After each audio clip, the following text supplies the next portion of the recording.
Hello my beautiful people, welcome back to my channel. আজকে না একটা চিকেন স্টুর রেসিপি আমি শেয়ার করব। এমনি আমি ঘরোয়া করি, তো ভাবলাম এত টেস্টি হয়েছিল আপনাদের সাথেও শেয়ার করি। আর আমার বাড়িতে না এরকম হালকা পাতলা রান্নাই বেশি সবাই প্রেফার করে, বেশি তেলাক্ত রান্না কেউ খেতে চায় না। এই জন্য খুব ভালো হয়েছিল, এই জন্যই ভাবলাম আপনাদের সাথে শেয়ার করি। তাহলে চলুন রেসিপিটা স্টার্ট করি।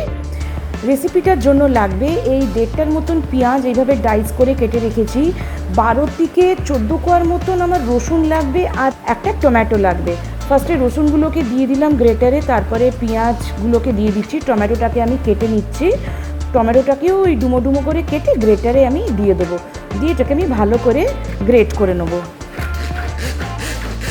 দেখুন গ্রেট হয়ে গেছে। পেঁপে, গাজর আর আলু এইভাবে আমি কেটে রেখেছিলাম, তো এই সবজিগুলোই আমি ইউজ করব।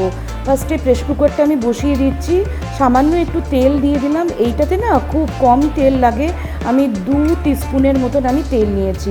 তারপরে এই গ্রেটেড টমেটো, রসুন আর পেঁয়াজটাকে দিয়ে এটাকে আমি ভালো করে ফার্স্টে কষিয়ে নেব। দেখুন অলমোস্ট আমার কষানো হয়ে গেছে। এবার রঙের জন্য একটু কাশ্মীরি মির্চি দিয়ে দিচ্ছি, জাস্ট একটুখানি দিয়েছি, মানে হাফ টিস্পুনের মতন দিয়েছি। এটাকে আমি ভালো করে কষিয়ে নিলাম, দিয়ে চিকেনটাকে দিয়ে দিচ্ছি।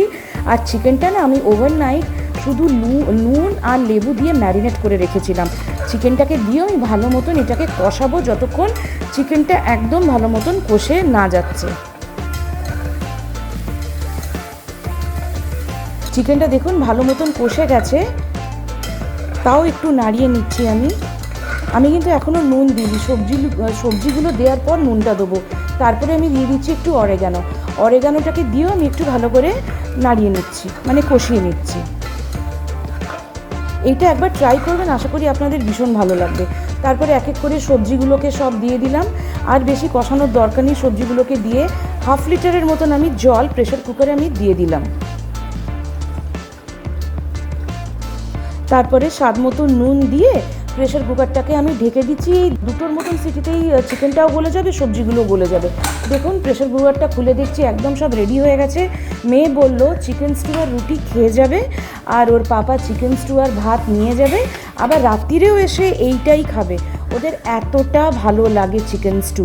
তো মেয়ে খুব স্লো ইটার, চলুন আগে ওকে দিয়ে আসি, নাহলে না ওর বাসটা মিস হয়ে যাবে, প্রচণ্ড আস্তে খায়।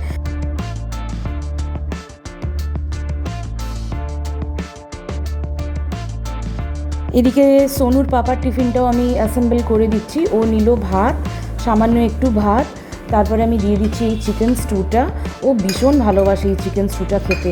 আর চিকেনে না চর্বিটা একটু বেশি ছিল, এই জন্য না তেলে একটু বেশি লাগছে। আর স্যালাডটা ও যেহেতু কাঁচা নুন খেতে পারবে না, তো এই সসটা আমি স্পেন্সার থেকে নিয়েছিলাম। সামান্য একটু সস দিয়ে স্যালাডটাকে আমি একটু মাখিয়ে নিলাম। স্যালাডটাও আমি টিফিনে দিয়ে দিলাম। যাকে আজকের মতন ডিউটি শেষ, তো টিফিনটাকে অ্যাসেম্বল করে দিয়ে দিচ্ছি।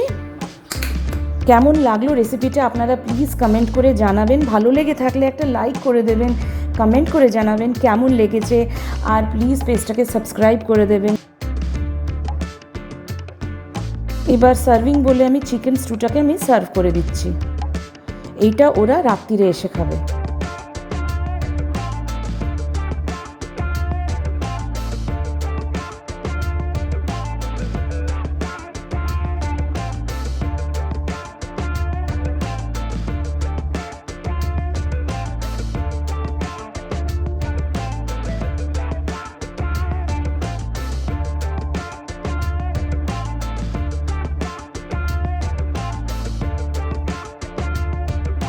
Bye. Thank you so much for watching.